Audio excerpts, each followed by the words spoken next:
Disclaimer and trigger warning. This video contains mentions of gun violence, sexual assaults, suicide, eating disorder, self-harm, morbid bullying, mentions of homophobia, and slight mentions of racism. This is because I'm talking about Heathers and there are themes of the movie. If you watched the movie and thought it was fine, you're probably good to go with this video. But if you are not, it's totally fine. I'll see you next time. Hi, hello, my name is Gabiio. Today, let's talk about my favorite movie. Heathers is a 1989 movie written and directed by Daniel Waters, and it just so happens to fall perfectly into my little perfect niche of movies for me. This video is a love letter to the stories. I'm going to talk about everything about this, what I liked, what I disliked, which not a lot, and just go into details about why it's so good. It's gonna be with art pieces in the background, as I usually do, trying to find this niche of like media review / media commentary over art. I know it's not like the newest thing. There are other people who did it first, but I don't know, I think that's just what works for me. It's also going to be part of an ongoing series, because I don't know if you know this, but Heathers has had 2 adaptations, and I'm going to be frank, I love one of it and have many problems with the other one, and my opinion seems to be super different from like the fandom. Like, people in general seem to have the complete opposite idea of which adaptation is good and which adaptation is bad. So you're probably gonna hate this, but these videos are basically going to be my essay as to why Paramount Heathers was better than Heathers the musical. Now that a couple of you guys have left this video, let's start by the beginning. Heathers the movie's summary. Alright, so let's start with the summary. I'm actually gonna try to make it really quick, but I'm gonna have a timestamp to skip to. If you've watched the movie recently, I'm gonna go really fast, so I might stumble on my words a little bit. I'm gonna try to edit it out, but I cannot promise anything. I don't want to go too far into details into anything, because I kind of assume that you have already watched the movie, but still I want to show the summary and point out the stuff that are really important to me and my analysis of Heathers, so here we go. The movie opens on Veronica's daydream about being on the receiving end of a Heather's game of croquet, so she receives a ball of croquet on the forehead. Veronica complains about Heather Chandler in her diary and is interrupted by Heather and Heather, who brings her into the cafeteria, where Heather Chandler asks her to copy one of the jocks in writing to give it to their favorite victim, Martha Dunstock. That's the thing with Veronica, she's really good at copying and writing. That's one of the reasons why the Heathers keep her around. They make schemes with that, and this specific time she was supposed to write a horny letter to Martha Dunstock, which she didn't want to do, but she still did. Veronica interacts with Betty Fenn during her lunchtime poll duties, her old best childhood friends, but Heather refuses to let Veronica talk to anyone that isn't popular because it hurts their reputation. Martha goes to see the jocks, appreciating the letter, but the jocks laugh in her face and the entire cafeteria follows to ridiculous Martha. Veronica goes alone to ask the new boy in school, Jason Dean, JD, what his answer to the question, what would you do if you received $1 million but you knew the world would end in the next day, would be. He answers simply that he would go somewhere nice with someone he liked to spend the last 24 hours in good company. Mad that JD talked to Veronica, the jocks, Rem and Kurt, insinuate that JD is gay while bullying him, but JD pulls a gun on them. The movie jumps cut to the next day and the girl playing croquet. The Heathers and Veronica talk about the situation, how the bad boy in school pulled a gun filled with blanks on the jocks. Veronica and McNamara thinks it's really funny, while Heather C thinks he should get kicked out for it. It is not flat out said in the text at any point, but I always understood this moment as Heather fearing that he has more power than her. Fear is strong, but a mean girl is never as scary as a gun. Chandler and Veronica go to a party, but Veronica meets Jason Dean at the convenience store first, saying how much she hates her friend. He replies that he hates them too, and that maybe it is time for her to distance herself. Heather and Veronica are at the party, and here I'm gonna keep it brief because it's a little uncomfortable, but Heather does things that she's really uncomfortable with to get on the popular boy's side, while Veronica refuses, and she almost gets essayed. She runs out, asking Heather to go. Heather replies that she has been a prude and that the boys are mad at her. Veronica pukes on her. Heading outside, Heather threatens Veronica, warning her that her life at Westerberg is over. I got you into a Remington party. What's my thanks? It's on the hallway carpet. I got paid in puke. Lick it up, baby. Lick it up. Monday morning, your history. I'll tell everyone about tonight. Transfer to Washington. Transfer to Jefferson. No one at Westerberg's gonna let you play their reindeer games. and Veronica storms out. Veronica comes home, journaling as she does to process her emotion, writing the raw ass line, "Dear diary, I want to kill, and you have to believe it's for more than just selfish reasons, more than just a spoke in my menstrual cycle. You have to believe me."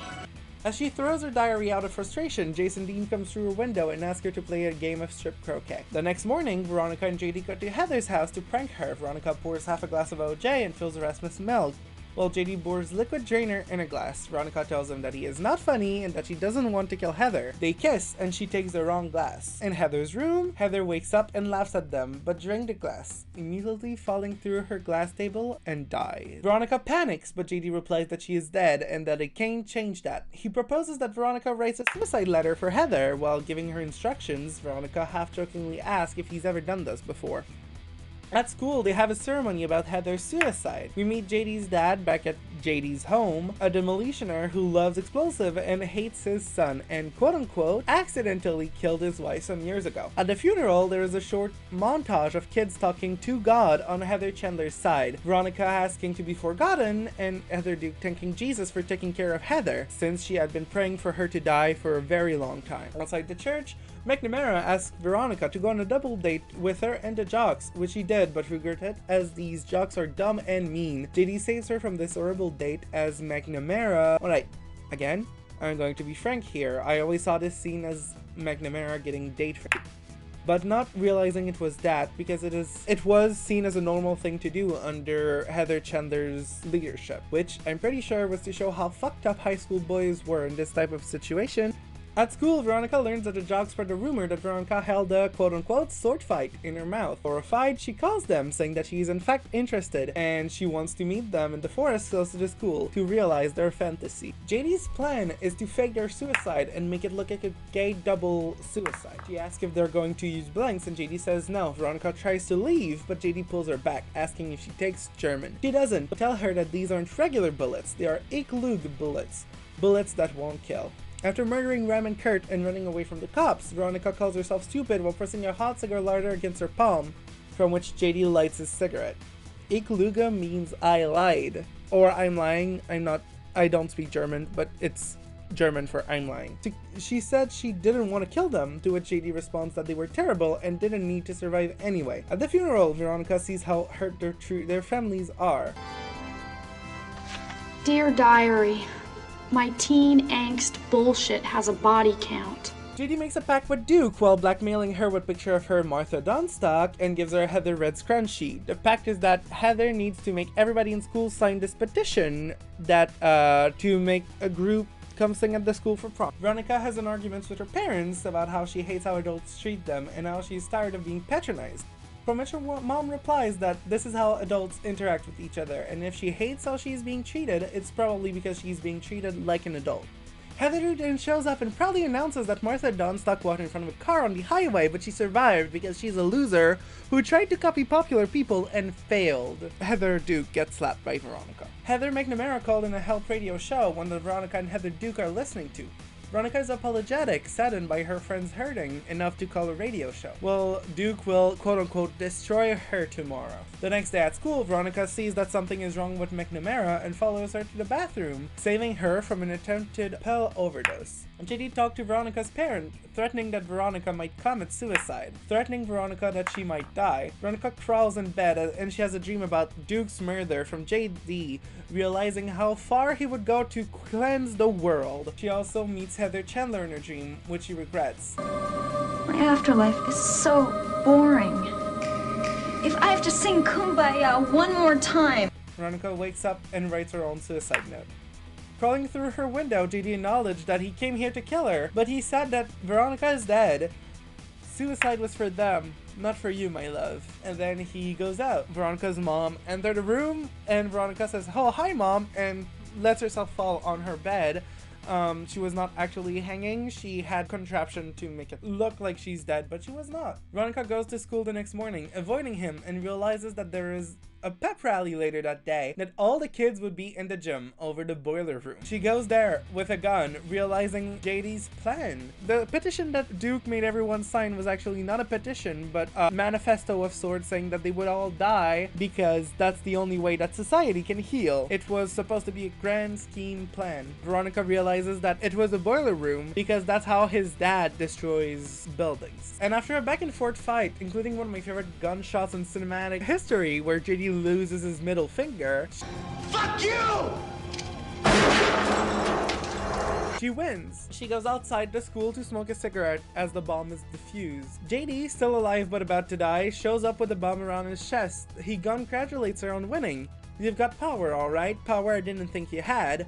He wishes her a brighter future and lets himself explode. She smokes her cigarette, lit by the explosion. She comes back inside. Heather Duke says that she looks like hell, to which he responds that he just came back. She kisses Duke on the cheek and announces that there is a new sheriff in town. Stealing the scrunchie, she invites Martha Dunstock to watch a movie the night of prom. The end.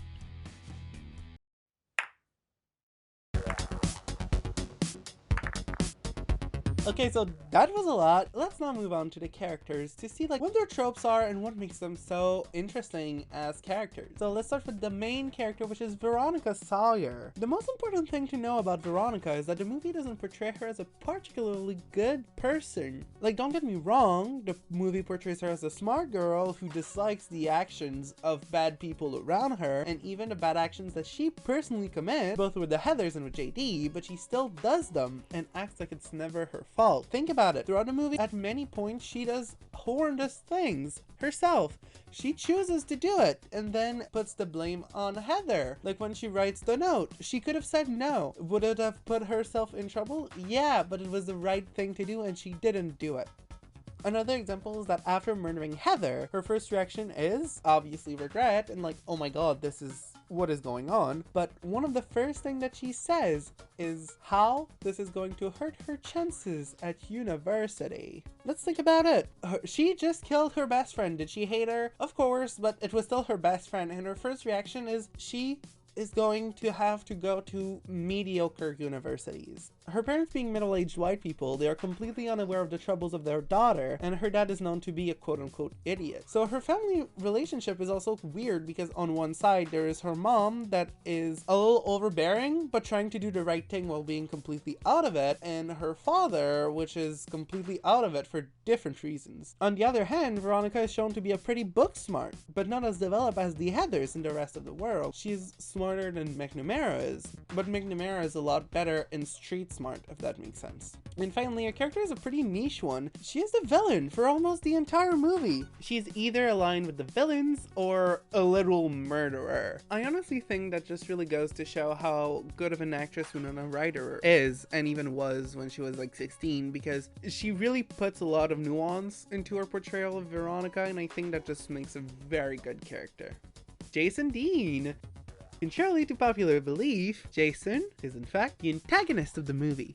I know it sounds hard to say the Heathers are not villains. JD is. They are antagonistic. He's the antagonist. It is going to be a subject of debate when we talk about the adaptations for a lot of reasons, but as far as the movie goes, he is a power-hungry, emotionless murderer. Power-hungry, emotionless murderer. There is no limit to what he is willing to do to get rid of what he believed to be parasites in this school. He is a murderer. His manifesto is pretty interesting. It says, "We, students of Westerberg High, will die. Today our burning bodies will be the ultimate protest to a society that degrades us. Fuck you all." This is the exact word that he made everybody sign on his manifesto thing. So he truly believes that it is a society moment, and fuck society. Society sucks, actually, and we need to fight back. In the movie, he's ready to murder an entire school, including himself, potentially. Although, we have to say, he had a timer on the bomb, supposedly to eclipse himself before the bomb blew, but he was ready to kill all of these kids to prove a point to a faceless society. He sees high school as a micro-society, one in which the rich, which are represented by the Heathers, cannot and won't respect the poor, aka Martha, and that everyone deserves to die in that situation because they're both wrong. This is what he says at least, but he has no emotion, so there are no real way to prove that there truly was a motive for his mass murder. After all, Heather and the Jocks died because they embarrassed Veronica for no other apparent reason. JD was a great character. He's a very interesting character analysis because he's the villain, he's the antagonist, and he's emotionless, but he's also just charismatic enough for a lot of people, Veronica, and a lot of young teenage fans to think that he is a good character and he's a good person. I've seen this shit, but he is a very interesting character to say the least, because like, as much as I hate him, I think he's very well written to be a very interesting villain. Heather Chandler. Heather Chandler in this universe is a meanie boss. Privileged as shit. She is the antagonist to the main characters, but she's not a villain. I forgot to say, but all the characters are color-coded, so let me start with Veronica, since I'm doing this right now. Veronica is blue, Jason Dean is black, and then Heather is red. Red in this movie represents power, and Heather is the main, most powerful person in the beginning of the movie. She is villainous, but not more than a regular teenage asshole. I've been to high school. I've seen Heather Chandler's in the wild. In the party scene, we discover much more about her personality, how, above all, she values her status and her power, even over herself and what she is comfortable being. She is the center of power at the beginning, and she thinks that it is reasonable to do anything to keep that power, even stuff that actually hurts her. Her death impacts the entire power structure of school, even since she was the head of it, and her power is illustrated by her scrunchie, which is passed down to 3 characters throughout the movie. Heather Duke. Heather Duke starts off the weakest of the Heather power-wise. She's the most shy, but the most nerdy, if you could say that, always in her Moby Dick. But also something I found really interesting is that if you know the color wheel at all, red is opposite to green. So we could say that these 2 Heathers are completely opposite at the beginning of the movie if you go into the color theory of the Heathers movie. The tide turns though after Heather's death. The immediate next day, she's seen as eating, which apparently the other Heathers had not seen in a long time. I'm not trying to make light of any eating disorders, that is really not my goal in this. It was said that she had an eating disorder, and it was kind of implied that it caused because of Heather C, her "you need to be perfect" attitude, and it kind of gave her really bad habits that were immediately stopped when Heather died. As soon as she gets her hand on the power, she climbs up the ladder like this and becomes another Heather Chandler. Much meaner than the original, where Heather Chandler would not interact with anyone she didn't like. Heather Duke does, purposefully, in the goal to bully them, even people that she used to like. No one is off limit, not even McNamara. Now, her idea of perfection is not losing her reputation, her power. This is my favorite Heather, just because she is so interesting to see. It is so interesting to see her like kind of shy at the beginning and like the less Heather of the Heathers, if that makes sense. And then at the end, she is the new queen bee. It is so interesting to see her. And also, Shannon Doherty did such a good job on her. It was so well acted, and I'm so glad that she's still around today and still does movie and shit. I really like this character. Heather McNamara. Heather McNamara was the closest to Heather Chandler before she died, and she took that death the hardest. Heather doesn't value power as much as the other 2 by any means. She appreciates the privilege that comes with it, of course, but she doesn't actively seeking. When her fling, the guy who date raped her the day prior, died, she took it hard as well. Heather teach her that to be worthy, you sometimes have to accept stuff that you hate, and she does. And then when her best friend and also a role model, and then what she thought was her boyfriend, died by killing themselves, she thought the only solution was to do it as well. I'm really glad that Veronica stopped her and then showed us that there was something more. And also I really like their interaction with the line, if you're happy every day of your life, you wouldn't be a human being, you would be a game show host. Fun fact about me, it was almost my high school signature in the yearbook, and I didn't go with it because friends were saying that it was too intense, but still, I really like that line. Martha Dunstap. In the movie, Martha is barely a character. She's a plot device. She's there for you to pity her. She is the character to get dog piled on. She's the Heather's favorite scapegoat, and to try to reclaim her power, she tried to end her life. But the way the movie is set, she cannot get off so easily. Instead, she's stuck in a wheelchair, at least for a while, which honestly, I think that she appreciated. And at the end of the movie, she uses that wheelchair to show her appreciation towards Veronica, which I think is really sweet. Her only line in the entire movie is, "I like that," to Veronica, inviting her to watch a movie. It was Martha's first time having someone quote-unquote popular inviting her to do something fun like that. But even at the end, he's still just a plot device, a way to show that Veronica changed the power structure, and as the new metaphorical head of the school, she will try to hang out with uncool people, but she still chose to spend time with the first uncool person that she met. Being friends with Martha was a statement. It was a really important statement that Veronica did to show that she changed the power structure. The jock. Stereotypical jocks, they have no further personality. Kurt and Ram are just jocks. They talk about sex, think about sex, are perverted, and scare less powerful people. Homophobic, they constantly assault the nerds. I think that JD for once in the movie describes them pretty well. The only thing we lost was date rapes and AIDS jokes. Obviously, they've seen as absolute monsters, but their death, even more than Heather's, makes them tragic heroes in the eyes of people of the school. The adults, trademark.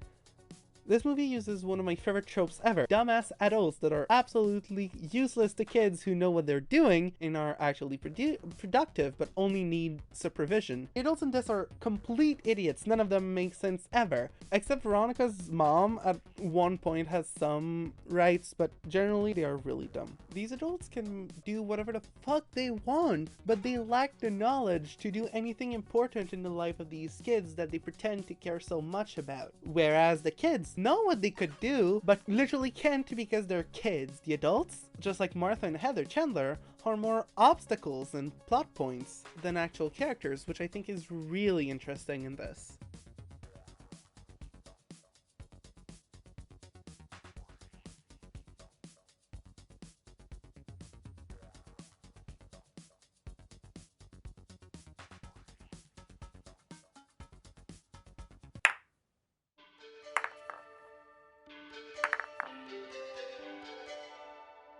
There are very few ways I think I can describe the music in Heathers, but the music in Heathers is so unique in a way. It really feels like a character on its own, which is really weird to think about, but the music in Heathers is so distinctive that it plays a very big role in how the movie is perceived. It is incredible. With friends, I once described it as music for cowboy soap opera that just so happened to be set underwater in a dream. This is kind of like the mood we're playing with here. There are a lot of harmonica, which I'm going to talk about in a little bit, but there are a lot of clapping. There's a lot of like long sounds that really makes it feel dreamy in a way. It's really interesting. So David Newman, which is the music director, captured the energy of Heathers. Dark, but it doesn't take itself too seriously. The music has recurring themes. The cowboy mention was about JD's theme, which generally plays with wind instrument, or as I said, harmonica, which kind of plays in that,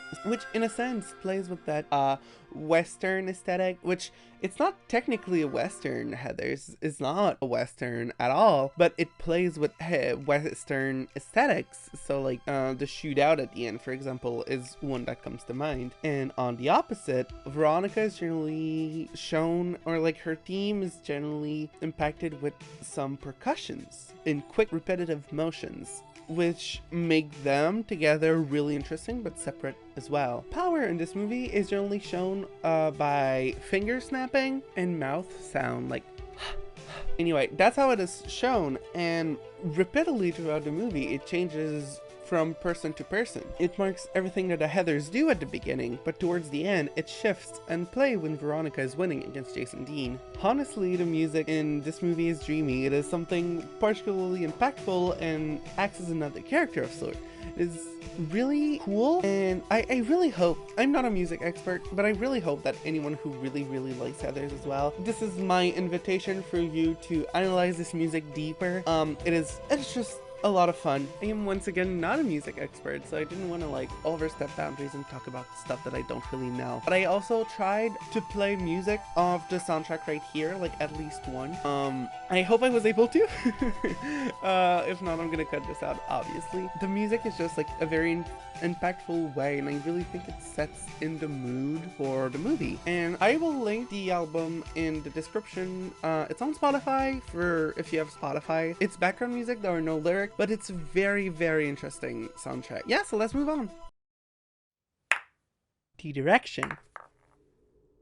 So, the visual direction of Heather's is great. Let's first talk about the lighting. In very impactful scenes between Veronica and Heather, the lighting truly helps the scene as blue and red shine in the background, marking their fight in the entire world of the movie. The first time this happens is in the night of the party, where Veronica lights a trash can on fire by accident, a couple of minutes before they fought. So when they do, the outside night light is shining blue, which contrasts the fire in the trash can behind Heather. The second time this happens is during the dream sequence, where the background is red because it's Heather's realm, but blue is slightly peeking through the church's windows. The writing of the movie is also immaculate. It is clearly out of bounds, using real expressions and mixing new ones in that feels very in place in the movie. The very colorful really vary, and something much, like jealous much, morbid much, etc. make this movie lingo very colorful and full of characters, and like these are just like lingo that these kids throw around by themselves. As for the scenes, these actors are great. Winona Ryder and Christian Slater are immaculate in these roles. They are really, really good at portraying these roles and not feeling forced.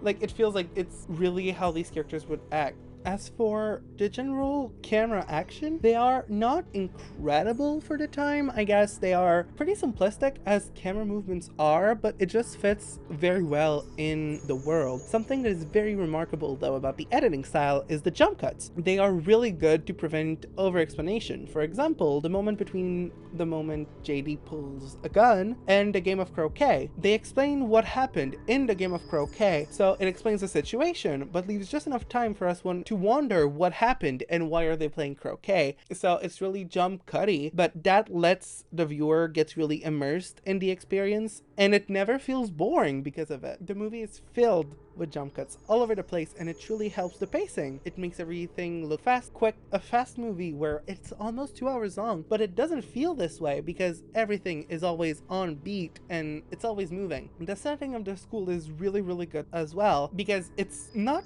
campy, but it's over exaggerated. For example, when they're in the cafeteria, there are so many carnation milk jugs all over. So much carnation milk. Why? Because that's what these students drink, apparently. The school feels like a parody of a school, so everything is kind of over exaggerated. So the cafeteria is not large, but contains a lot of people in a small place. The classrooms are very like Veronica sits on a bench in a classroom and not at a desk, which feels like it's just a part of the world. Everything seems small but big because of the movie, if that makes sense. Like it feels like a real school. The special effects are great for the time as well. There aren't that many, mind you, but a few scenes that ask for it deliver great effects that I assume to be like practical effects and not afterwards because it was in the 80s. But for example, the one that comes to mind again is when JD loses his middle finger. The cut there is really, really good, and then it looks like he lost his finger. The makeup is also great on that scene when the explosion or whatever. They looked fucked up, and that's great. Now, my favorite part of the art direction is the fucking clothing. It is immaculate. There is not a single look that Veronica doesn't fit in and doesn't look immaculate and incredible in. Here's a quick montage of my favorite looks from the movie. The stylists were able to condense late 80s fashion into those many looks, but still make it look like they have a personal style, and most of the fashion still looks great even today. I know a lot of friends who watch this movie that would wear almost any outfits from this movie because they're just that good. Veronica generally wears oversized stuff inspired by academia, so something that is cozy but casual and professional. Heather Chandler, on the other hand, wears suits, blazers, and stuff that make her look powerful. Heather Duke copies her styles in many ways. Green is the color at the beginning, but she's understated, and at the end of the movie she becomes red in her clothing choices and over the top. So if Heather Chandler had pretty big shoulder pads, Heather Duke's are huge. If Heather Chandler likes to wear some lipstick, you best believe that Heather Duke wears a fuck ton of lipstick, red and bright, at the end of the movie. If Heather liked to wear a scrunchie once in a while, Heather Duke is wearing every day to show her status. And Heather McNamara generally wears flowy, more feminine clothing that is more regular, less like powerful and more casual. The styles in this movie are so good, and so is the direction in general, honestly. It is just so easy to see how much love went into every cranny of this movie's production. The themes. One of the main themes of the movie, as I've referred to a lot thus far, is power. First, power-wise, this entire movie is based off the power structure of the school and how Heather Chandler is just a placeholder for the most powerful person in school at that moment. She is replaced later by Heather Duke. It shows how their status outside of the school make them virtually untouchable and not scared of getting rid of people they don't like. They don't care because they're untouchable. This movie is also a story about lack of power, how powerless Veronica feels. Not is necessarily, but she feels powerless, and how killing people, even though she don't want to admit it, makes her feel that she has some power in this dark world. We can see her lack of power in the scene immediately after Heather's death, in the shower, where she goes underwater, fully clothed, getting soaked. We see on her face that she's really feeling bad about it. Is it regret? Is it mad that people are saying that they loved Heather before she died? It's not clear, but it definitely shows that she hates the lack of power. We can also see how uncomfortable the lack of power makes her feel during her argument with her mom, and how when her mom is not listening to her, how mad she gets. As you do, I also get mad when people don't listen to me. It just shows that she hates not having power and not feeling in control. Towards the end of the movie, she sees how powerless Martha Dunstock is and decides that she's going to redistribute that power by being friends with Martha because she has the power to do so in that moment. Even JD fears the loss of power, which is super interesting to think about. It starts in his childhood when his mother died. Being a child, he had no way of stopping it and resents his father to this day because of this incident. In his discussion with Veronica, Veronica asks if he likes his dad, and he replies that he never really cared to figure it out, but he loved his mom. Unfortunately, she died. He still feels really pissed about the death of her mom, and I believe personally that yes, he loved her, but one of the reasons is that he had no power over saving her. And then when he comes through Veronica's window to kill her later in the movie, he seems disappointed to find her already dead, which makes sense when you know that he hates the lack of power. He wanted to kill her, yes, but he didn't want to see her dead beforehand. Seeing her dead without him being the cause was something that pushed him towards finishing his plans. It confirmed to him that these people deserve to die because his own property was killed by them without his own approval. Now there's going to be a little trigger warning for this part because I'm going to talk about themes of suicide. So here's a timestamp and let's go. I think this theme in this movie is meant to ridiculize the way that we trivialize teenage suicide. Listen, throughout the movie, no one ends up actually committing suicide. There are some attempts, so Martha Dunstock and Heather McNamara tried to, unfortunately, but none were successful, thank God. It is actually these attempts that make Veronica snap out of it and realize that JD must be stopped because she realized that this is getting out of hands. Murdering people is fine, but now they're pushing people to suicide, which she doesn't agree with. But the theme is less about suicide and more about how we treat that subject. They're weaponized by everyone who can weaponize them. JD uses it because no one will question a suicide, because when someone commits suicide, you don't want to disrespect them. No one questions what happened, and it is an easy way to get rid of people he hates. Heather Duke obviously tries really hard to use it to raise her power status. Other students use it to make themselves feel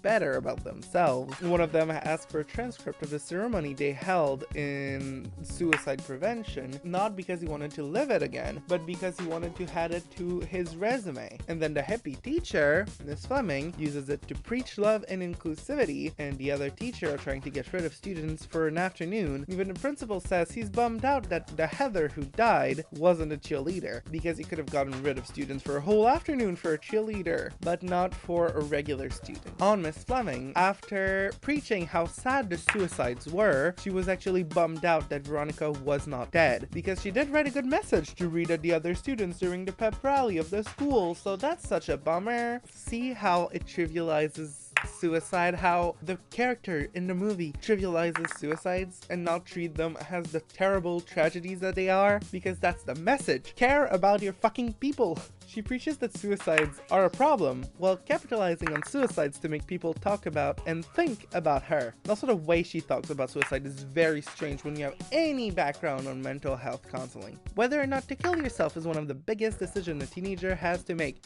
No, it is not. That's not how you do that. You try to help people, not convince them that it's a choice they have to do. It just goes to show the way society doesn't really care about these kids and their mental health. The same applies to Veronica's parents. When JD tells them she could be in danger, instead of seeking help or trying to give her support, they explain how they're going to make sure that she's as far away from sharp objects and pills as possible. And when Veronica's moms think that she died, her first reaction is to try and get her conscience clear. She apologizes for the surface level problems, that she should have let her work that job at the mall, thinking that it's her fault when it clearly isn't.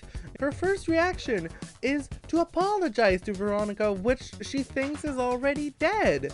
The movie critiques the way we handle people who are hurting by bombarding you in the face with over-exaggerated suicide preventions that make no sense, neither in universe nor in real life, for us to realize that this problem has been trivialized and weaponized by people who can capitalize on suicides.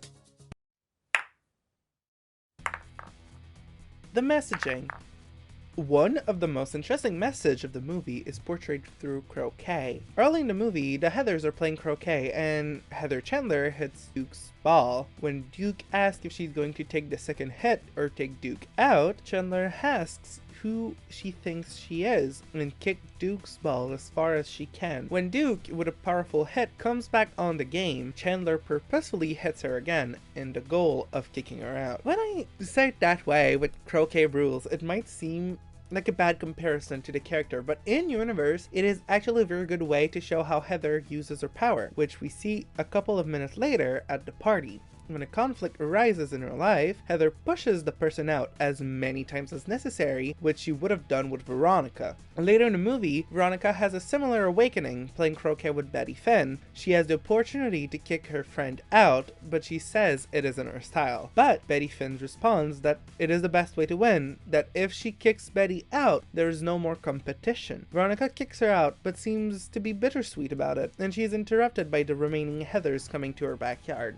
At the end of the movie, she takes control of the school, but she doesn't kick out Duke or threatens her at all, which makes me think that she decided that she didn't have to be a villain to be powerful. She just took her place. Sometimes, taking what you believe to be yours is more powerful than trying to destroy the opposition. The second, and my personal favorite message of the movie, is that kids are brighter than you think.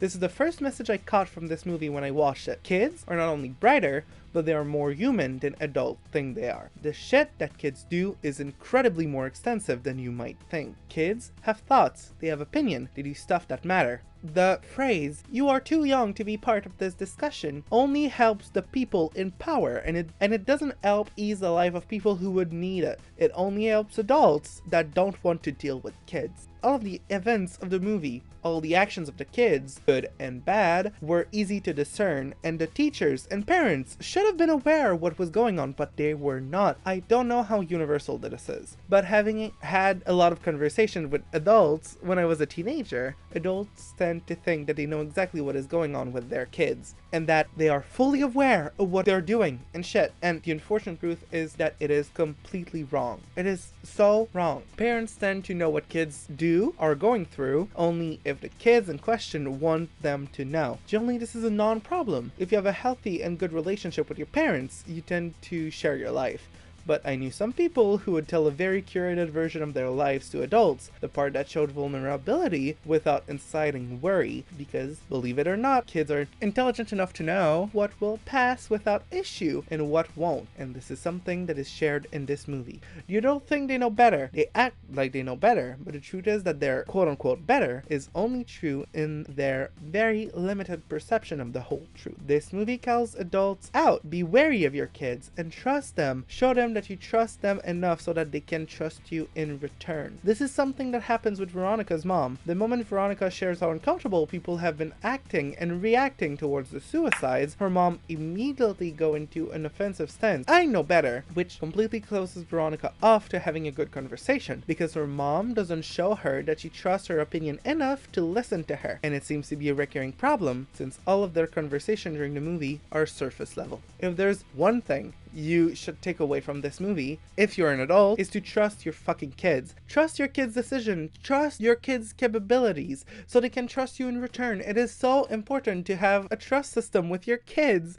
And I think it's a very good movie to show that, because adults in this movie, expressively because they don't trust their kid, seem to be completely dumbasses. Be better. Reception. Heather's reception was fucking miserable. Heather's was really poorly received. One critic, Dustin Thomas of the Washington Post, said of it in 1989 when it came out that the movie may be the nastiest, cruelest fun you can have without actually having to study law or girth leather products. So this critique was pretty nice to the movie, I'd say. It still was nice being like, oh, it's fun, but it also warned how dark it was and that it was kind of uncomfortable, which is understandable. But the reception of the movie was pretty, a lot of people thought it was quote unquote too real while being too dark. There was this doom perception that the movie was only suffering. It was a movie that only showed a couple of kids be miserable and then die. Which is understandable. The themes were really dark. It talks a lot about suicide, about self-harm to a certain degree. So I understand that doom perception that the movie had, unfortunately. Over time, as the taboos that the movie tackled loosened up a little, the movie is a lot more digestible, let's say. The first time I watched this movie, I was 16, and I honestly didn't even think it was that dark. Like, yes, it was, but not. I didn't think it was like that bad. It was just like a cool movie, I guess. We've got a lot more used to these types of stories, so looking back on the reception and the history of the movie, how it was a fucking box office flop, and American moms were warning each other about this movie, and now it's barely intense. It's just like a regular movie. It shows that Heathers was ahead of its time. But let me propose this. It needed to be. Heathers worked because in today's eyes, it is pretty tame. I mean, it talks about teenage suicide, but considering it's pretty normal. But it works because for 1989, you can see that there is something off. Something that today gives it a certain mood that is hard to describe. Some 20 years later, Heathers was considered a cult classic. A pretty unknown movie, but people who loved it really loved it. And now, in 2021, after 2 adaptations, it is widely more known on social media, but I have the impression that it is slowly falling out of people's consciousness. The musical is no longer active officially in the United States. They moved on to the UK, and the series flopped for Paramount. It seems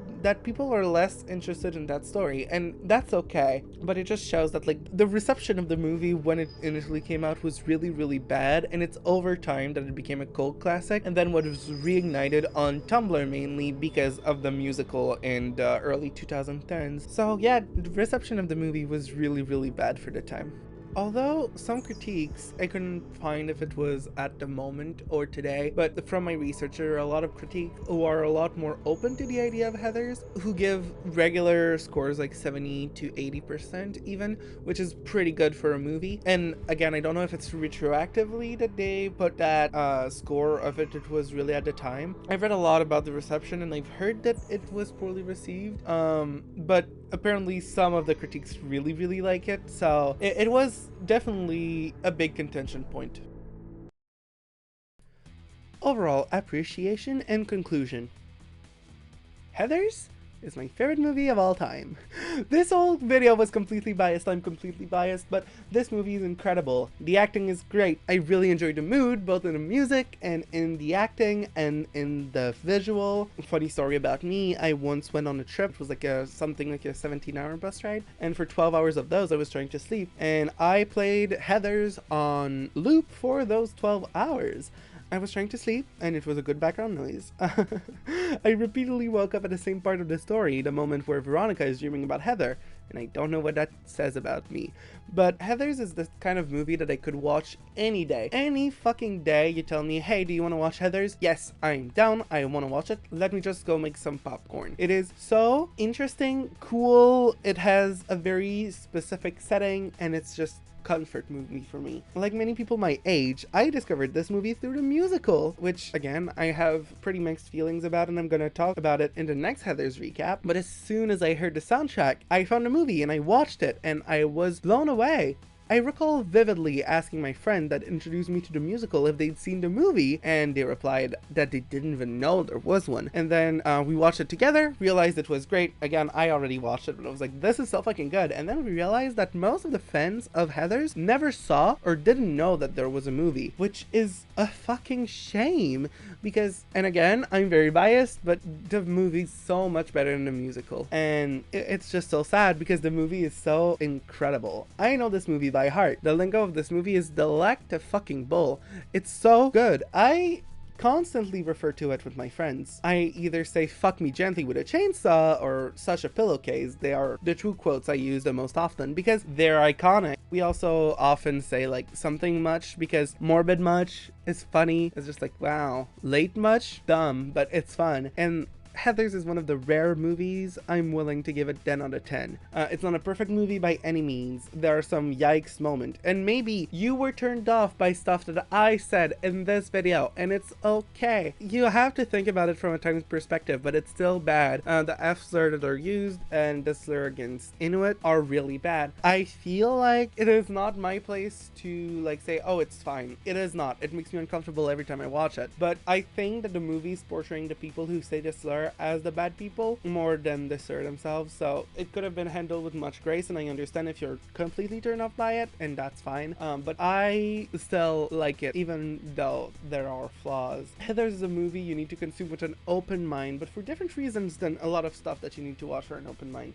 The slurs in the 90s were like the least of the concern of the audience, and today they're the worst parts of the movie. It turned around. The slurs in the 80s we not seen as something that was bad, but the dark themes and the suicide and the shit like that were really, really bad. And today, the slurs are the worst thing about that movie. It makes us uncomfy, whereas the dark themes is not something that is that bad.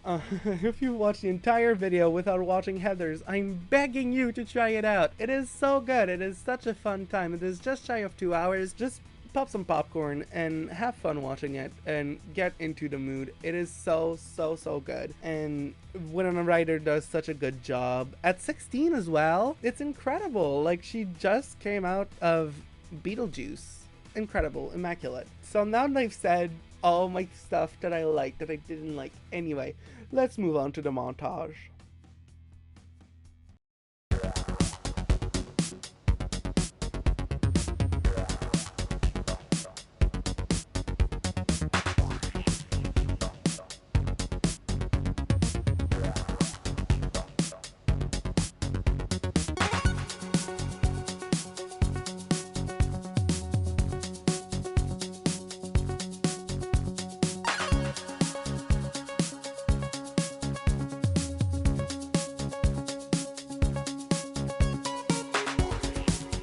So if you're still here, I'm so happy. Thank you so much. This video was a really long time in the making. I think it's been 3 weeks to a month now. Very long for a lot of people, but for me specifically, I'm slow to edit, but still, this was really, really long to do, and I'm fine by it. It was really, really fun. I tried to really go into it with a script and to try to do some research and to make sure everything made sense, but I knew I was going to do Heather's video from the moment I started my channel. The first Heather's drawing that I did, the first one you saw in the video, I started like 2 weeks into my YouTube channel. It just took a lot longer than I thought because, again, I wanted to make sure to go in with a lot of time and a lot of energy. We're gonna see each other in this next Heather's video, which is not the next video, but theoretically the one after that. But I'm also starting school in like 3 weeks, so it might be a while. We might have to wait a couple of months even to see it, but I hope you're still gonna enjoy it. So all my social medias are gonna be in the description, and thank you so much for being here after this very long video. I love you very much, and I'm gonna see you soon.